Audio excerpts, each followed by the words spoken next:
Hello friends, स्वागत है Dilip sir education की इस नई भूगोल बैच में आप सभी का। तो आज से हम लोग देखिए चैप्टर 1 भूगोल का चैप्टर 1 का नाम है संसाधन एवं विकास। आज से हम लोग इस अध्याय का टॉपिक बाय टॉपिक एक्सप्लेन करेंगे और उसके साथ साथ इस अध्याय एक टॉपिक में जितने भी कुछ पढ़ेंगे उसके नीचे हम ऑब्जेक्टिव क्वेश्चन उसका करेंगे। ठीक है, तो चलिए शुरू करते हैं। पहला टॉपिक का नाम है संसाधन का वर्गीकरण। क्या? संसाधन का वर्गीकरण। ठीक है, पहले संसाधन क्या होता है? वे सभी वस्तुएं जो हमारे लिए उपयोगी होता है संसाधन कहते हैं। ये क्लास आप नीचे क्लास में ही पढ़े होंगे, लेकिन 10th में क्या होता है, इसमें कुछ जोड़ना पड़ता है। वे वस्तुएं जो हमारे लिए उपयोगी होता है उसे संसाधन कहते हैं, और उसके साथ साथ जो आर्थिक रूप से संभाव्य और सांस्कृतिक रूप से मान्य हो। आर्थिक रूप से संभाव्य करने का मतलब है कई चीज, मान लीजिए आप कई संसाधन का मात्रा छिपा हुआ है, अब अगर उसको आप निकालना चाहते हैं तो उससे निकालने में अगर आपका अधिक पैसा लग गया तो वो आपका क्या होगा, और मिला कम मात्रा में और पैसा अधिक लग गया तो वो आपके लिए संसाधन नहीं होगा। और सांस्कृतिक रूप से मान, अगर वो संसाधन निकल गया तो अगर उसका समाज में वैल्यू नहीं है तो वो भी संसाधन नहीं होगा। तो ठीक है, संसाधन क्या होता है? वो वस्तुएं जो हमारे लिए आवश्यकताओं को पूरी करता है तथा जो आर्थिक रूप से संभव और सांस्कृतिक रूप से मान्य हो उसे संसाधन कहते हैं। तो देखिए संसाधन का वर्गीकरण है। इस आप जानते हैं कि पृथ्वी पर बहुत अधिक मात्रा में संसाधन है।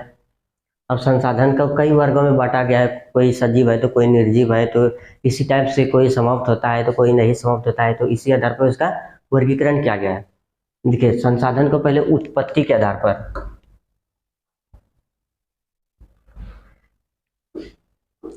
उत्पत्ति के आधार पर संसाधन का वर्गीकरण। उत्पत्ति के आधार पर संसाधन दो प्रकार के होते हैं, जैव और अजैव। जैव संसाधन क्या होता है? जिसमें जीवन व्याप्त हो, अर्थात जो सजीव होते हैं उसे जैव संसाधन कहते हैं। सिंपल में समझिए, जो जिसमें जीवन व्याप्त होते हैं अर्थात जो सजीव होते हैं उसे जैव संसाधन कहते हैं। इसमें जैव संसाधन में क्या हो गया, जैसे गाय, भैंस और जितने भी है, जैसे मनुष्य, पेड़ पौधा, जितने भी जीव जंतु है, ये सब क्या है? जैव संसाधन। और जैव संसाधन क्या होता है? जो कि निर्जीव होता है, अर्थात जिसमें जीवन व्याप्त नहीं होता है। यह क्या होता है? निर्जीव होता है। इसमें क्या होता है? जीवन जो होता है वो नहीं होता है, इसमें जीवन नहीं होता है। जैसे पानी में क्या जीवन होता है? तो ये हो गया आपका अजैव संसाधन। हवा, मृदा, और इसी पर ये सब क्या हुआ, इसमें निर्जीव होता है ये सब, इसलिए क्या है? अजैव संसाधन है। दूसरा है संसाधन का वर्गीकरण किया गया है समाप्यता के आधार पर। समाप्यता का कहने मतलब है कि वो समाप्त होगा क्या नहीं होगा, उसके आधार पर संसाधन को फिर दो भागों में बांटा गया है। एक है नवीकरणीय संसाधन, दूसरा नवीकरणीय। ठीक है, नवीकरणीय संसाधन मतलब कि जिसका मात्रा असीमित है, बहुत अधिक मात्रा में पृथ्वी पर उपलब्ध है, जो कि कभी खत्म ही नहीं हो सकता है। अगर खत्म हो गया तो उसे हम किसी रासायनिक विधि द्वारा या कोई प्रक्रिया द्वारा हम उसे पुनः उपयोग में ला सकते हैं, उसे नवीकरणीय संसाधन कहते हैं। जैसे इसमें क्या हो गया, सौर ऊर्जा,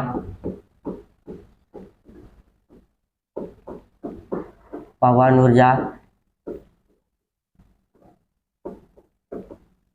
सौर ऊर्जा, पवन ऊर्जा, जल हो गया, क्या हो गया, मृदा हो गया, ये सब क्या है? नवीकरणीय संसाधन है, ये कभी खत्म नहीं होगा। ठीक है, वन, ये सब क्या है? नवीकरणीय संसाधन। वह नवीकरणीय संसाधन क्या होता है? जो कि कम मात्रा में पृथ्वी पर ऊपर उपलब्ध है, एक बार समाप्त होने के बाद उसको हम पुनः उपयोग नहीं कर सकते हैं, उसे क्या कहते हैं? वो नवीकरणीय संसाधन। जैसे इसमें क्या होगा, धातु, खनिज और जीवाश्म ईंधन।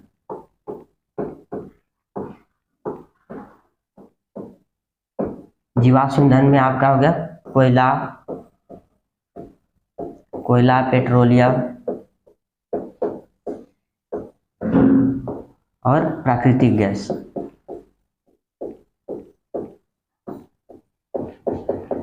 ये सब क्या है? नवीकरणीय संसाधन है। तो ठीक है। उसके बाद स्वामित्व के आधार पर संसाधन का वर्गीकरण है। स्वामित्व के आधार पर संसाधन का वर्गीकरण, कि स्वामित्व का कहने का मतलब क्या, उसका उस पर किसका अधिकार है।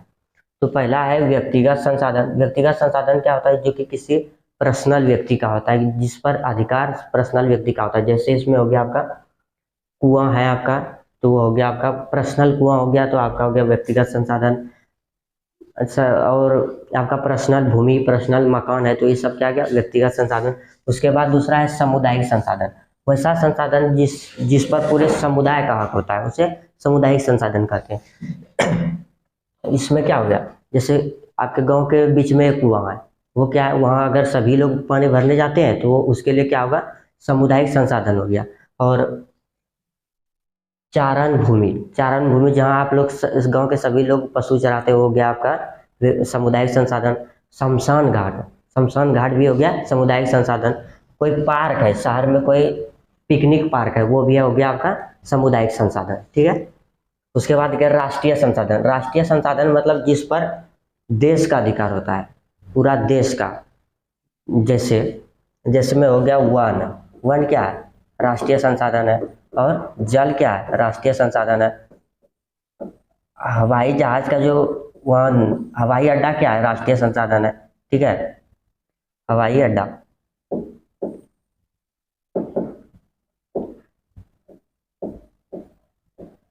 हवाई अड्डा क्या होगा, राष्ट्रीय संसाधन। ये सब क्या है, राष्ट्रीय संसाधन, जिस पर देश का खनिज पदार्थ जितने भी है, खनिज पदार्थ, तो सब क्या होगा, राष्ट्रीय संसाधन। खनिज पदार्थ जितने भी है, राष्ट्रीय संसाधन। और तट रेखा से, जैसे कि दक्षिण भारत है, भारत तट रेखा से 12 मील दूर, 12 मील दूर जितना भी है, 12 मील दूर, ठीक है, 12 मील हो गया, जितना भी होगा वो क्या होगा, देश के अंदर का संसाधन। मतलब तट रेखा से 12 मील दूर अंदर का वो जो क्षेत्र होगा, उसके अंदर पाए जाने वाले संसाधन क्या होगा, उस देश का राष्ट्रीय संसाधन होगा। ठीक है। उसके बाद हो गया अंतर्राष्ट्रीय संसाधन। अंतर्राष्ट्रीय संसाधन क्या होता है, तट रेखा से 200 मील दूर, 200 मील के बाद, मान लीजिए यहाँ 200 मील, इसके बाद जब इधर संसाधन मिलेगा, ये सब क्या होगा, अंतर्राष्ट्रीय संसाधन। इस पर नियंत्रण किसी पर्सनल देश का नहीं होता, इस पर नियंत्रण अंतर्राष्ट्रीय संस्था का होता है, इसीलिए से अंतर्राष्ट्रीय संसाधन कहते हैं। इसमें 200 मील दूर हो गया, इसका अंतर्राष्ट्रीय संसाधन में आता है। ठीक है। उसके बाद देखिए विकास के आधार पर, विकास के आधार पर संसाधन 4 प्रकार के होते हैं, संभावी, विकसित, भंडार और संचित को। अब देखिए संभावी संसाधन क्या होता है, हाँ, वह संसाधन जिसका कि पृथ्वी पर उपलब्ध बहुत मात्रा में, बहुत अधिक मात्रा में, लेकिन भविष्य में कभी उसका उपयोग हो सकता है, उसी को संभावी संसाधन कहते हैं। जैसे कि राजस्थान और गुजरात में,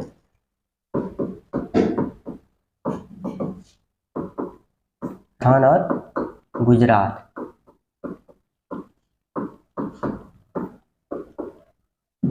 राजस्थान और गुजरात में अपार पवन ऊर्जा की संभावना है।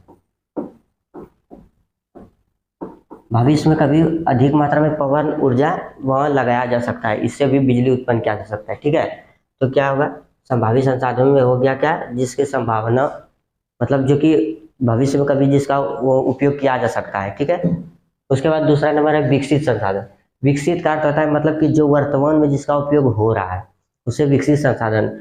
इसमें देखिए जैसे कोयला, पेट्रोलियम, प्राकृतिक गैस, ये सब क्या हुआ, विकसित संसाधन, खनिज पदार्थ का उपयोग होता है, तो ये हो गया विकसित संसाधन, जो जिसका उपयोग वर्तमान में हो रहा है, जिसका मात्रा भी और कितना मात्रा है उसका भी निर्धारण किया जा चुका है, तो उसे विकसित संसाधन कहते हैं। इसमें हो गया आपका कोयला, पेट्रोलियम, जितना भी पदार्थ है, जितना भी संसाधन है जिसका वर्तमान में उपयोग हो रहा है, वो विकसित संसाधन है।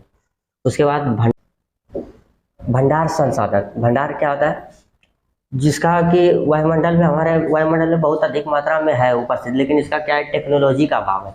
टेक्नोलॉजी के अभाव के कारण हम इसको उपयोग में नहीं ला रहे हैं।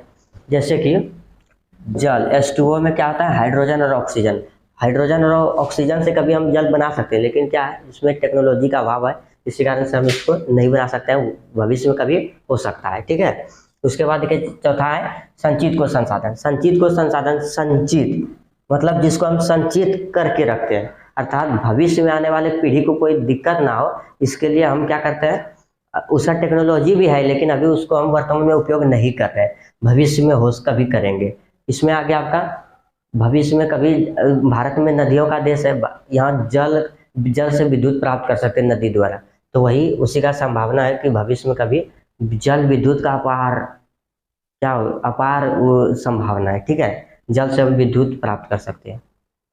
उसके बाद देखिए ये हो गया आपका एक टॉपिक खत्म। इससे रिलेटेड आपको जितने भी क्वेश्चन है अभी ऑब्जेक्टिव कराएंगे उससे खत्म हो जाएगा। देखिए दूसरा टॉपिक है कि संसाधन का विकास। अब संसाधन तो हम पढ़ लिए, अब उसका विकास। तो देखिए संसाधन का विकास मतलब कि अब आजकल होता है कि समाज में बहुत अधिक मात्रा में संसाधन का दोहन हो रहा है। ठीक है, मनुष्य के जीवन यापन के लिए संसाधन महत्वपूर्ण होता है। मनुष्य के जीवन यापन के लिए संसाधन के अनाधुन उपयोग से निम्न समस्याएं उत्पन्न होती है। आजकल समाज में बहुत उपयोग होता है। देखिए एक नंबर है, कुछ व्यक्ति के लालच के कारण संसाधन का ह्रास हो रहा है। कुछ व्यक्ति मतलब कोई होता है कि बहुत अधिक मात्रा में संसाधन का ह्रास करता है तो उससे नुकसान होता है। दूसरा समस्या क्या क्या होता है, कुछ व्यक्ति के लालच के कारण संसाधन का ह्रास हो रहा है। दूसरा है समाज में संसाधन का असमान वितरण होने के कारण, मतलब कि किसी को ज़्यादा है किसी को कम है, इसके होने के कारण समाज दो वर्गों में बढ़ गया आज। एक को गरीब कहते हैं, एक अमीर कहते हैं। ये भी हो गया संसाधन के अंधाधुंध समस्या से क्या होता है, ये सब हानि होता है कि समाज आज दो वर्गों में बढ़ गया, अमीर और गरीब। तीसरा है कि संसाधन का अंधाधुंध उपयोग से वैश्विक परिस्थिति, मतलब कि वायुमंडल में विभिन्न प्रकार की समस्या पैदा होती है, जैसे कि उसका पर्यावरण प्रदूषण हो रहा है, विश्व उष्णन मतलब कि कार्बन डाइऑक्साइड की मात्रा मतलब गर्मी बढ़ रही है, और तीसरा है वायु प्रदूषण हो रहा है, भूमि का निम्नीकरण हो रहा है। ये सब समस्या पैदा होती है संसाधन के अंधाधुंध उपयोग से। अब देखिए इसी का इसको बचाने के लिए तो इसके लिए सतत पोषणीय विकास की अवधारणा को अपनाया है। सतत पोषणीय विकास, अब ये क्या होता है सतत पोषणीय विकास? देखिए सतत पोषणीय विकास होता है कि ऐसा संसाधन का विकास करना है कि भविष्य में आने वाली पीढ़ी को कोई नुकसान नहीं होना चाहिए। ठीक है, और पर्यावरण को नुकसान तो नहीं ही होना चाहिए कि पर्यावरण को ध्यान में रखने कि पर्यावरण को नुकसान ना हो, तो उसी को हम सतत पोषणीय विकास कहते हैं। सतत पोषणीय विकास का अर्थ है कि ऐसा विकास जो बिना पर्यावरण को नुकसान पहुंचाए होता हो और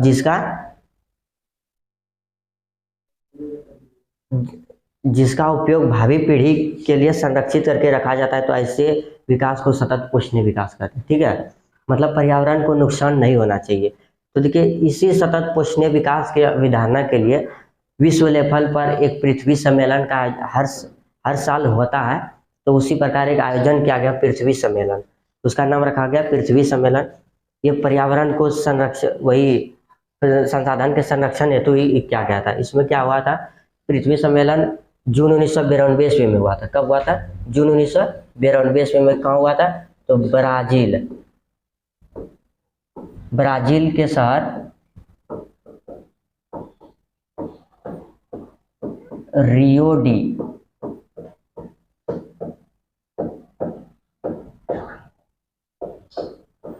ये क्या है, जून 1992 ईस्वी में हुआ था। कहाँ? ब्राजील के शहर रियो डी जेनेरो सम्मेलन, इसीलिए इसको रियो डी जेनेरो सम्मेलन भी कहते हैं। पृथ्वी सम्मेलन को रियो डी जेनेरो पृथ्वी सम्मेलन कहते हैं। इसमें क्या हुआ था, 100 राष्ट्राध्यक्ष ने भाग लिया था, मतलब विभिन्न देश से 100 राष्ट्राध्यक्ष गए थे।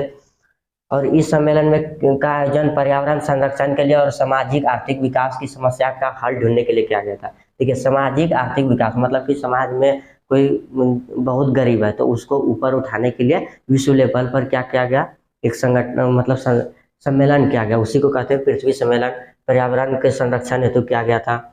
इसमें इसमें पर्यावरण प्रदूषण संरक्षण पर विशेष जोर दिया गया और एक एजेंडा 21 तैयार किया गया। एजेंडा 21, अब ये एजेंडा 21 क्या है? या एक हस्ताक्षरित घोषणा पत्र है। मतलब जो 100 राष्ट्राध्यक्ष जमा हुए थे उन्हीं लोगों का एक हस्ताक्षरित घोषणा पत्र है। ठीक है, लेकिन नीचे दिया गया है कि एजेंडा 21 क्या है, नहीं दिया, बता देते हैं। एजेंडा 21 क्या है? यह एक हस्ताक्षरित घोषणा पत्र है।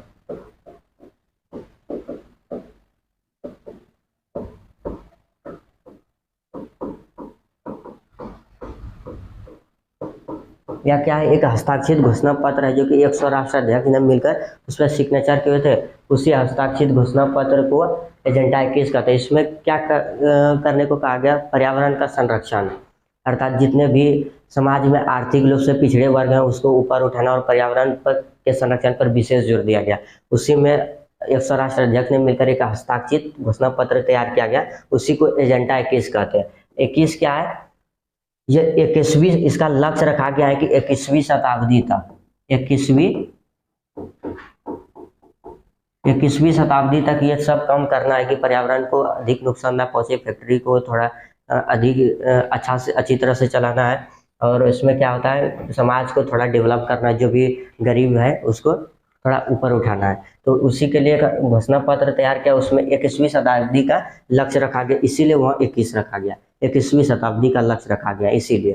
ठीक है, तो इस तरह आपका दो टॉपिक का खत्म हो गया पूर्ण कंसेप्ट के साथ।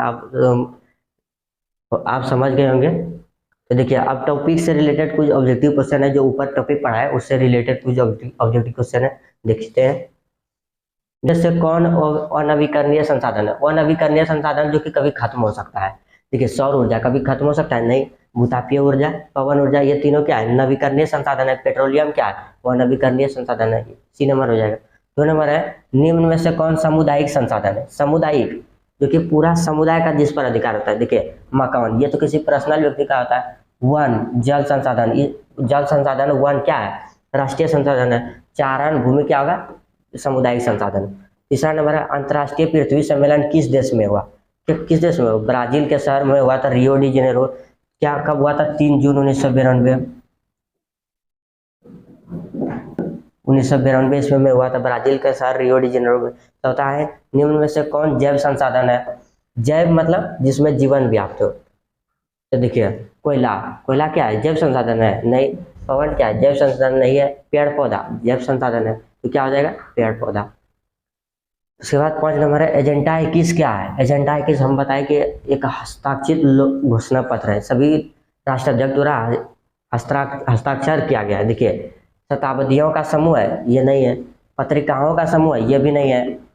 सरकारी पत्र है, ये भी नहीं है। हस्ताक्षरित घोषणा पत्र है, तो यही तो बताए कि एजेंडा 21 क्या है? हस्ताक्षरित घोषणा पत्र है। ठीक है, देखिए 6 नंबर है धातु किस प्रकार का संसाधन है? देखिए धातु तो वो सीमित मात्रा में पृथ्वी पर उपलब्ध है, वो कभी खत्म भी हो सकता है। तो देखिए नवीकरणीय जो कि कभी खत्म ही नहीं होगा, वो संसाधन है? नहीं होगा। अनवीकरणीय, हाँ तो अनवीकरणीय संसाधन। पुनः पूर्ति योग संसाधन, पुनः पूर्ति योग संसाधन कहते हैं नवीकरणीय संसाधन को, पुनः पूर्ति योग संसाधन कहते हैं।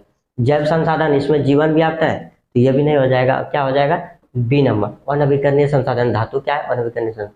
7 नंबर निम्न में से कौन पुनः पूर्ति योग संसाधन है, जिसको हम पुनः पूर्ति कर सकते हैं? जैसे कोयला क्या है? पुनः पूर्ति योग संसाधन है? नहीं, ये एक बार खत्म हो जाने पर दोबारा बहुत साल लग जाता है। खनिज धातु, ये भी नहीं होगा। दोनों सौर ऊर्जा, इसको ये क्या है? असीमित मात्रा में ये पुनः पूर्ति योग संसाधन है। ठीक है। 8 नंबर है पृथ्वी सम्मेलन कब हुआ? तो जून 1992, 3 जून 1992 ईस्वी में हुआ था, इसको याद रखिएगा। और आगे है 9 नंबर तट रेखा से कितना मील दूर राष्ट्रीय संसाधन के अंतर्गत आते हैं? 23 मील, 24 मील, 25, 15 मील, 12 मील। क्या हो जाएगा? 12 मील बताए थे। तट रेखा से 12 मील दूर राष्ट्रीय संसाधन में। तो इस तरह आपका टॉपिक भी खत्म हो गया और उससे रिलेटेड जितने भी ऑब्जेक्टिव क्वेश्चन है उसको भी बता दिए। तो उम्मीद करते हैं कि आप लोग को भी समझ में आ गया होगा। तो मिलते हैं नेक्स्ट टॉपिक के साथ। ठीक है।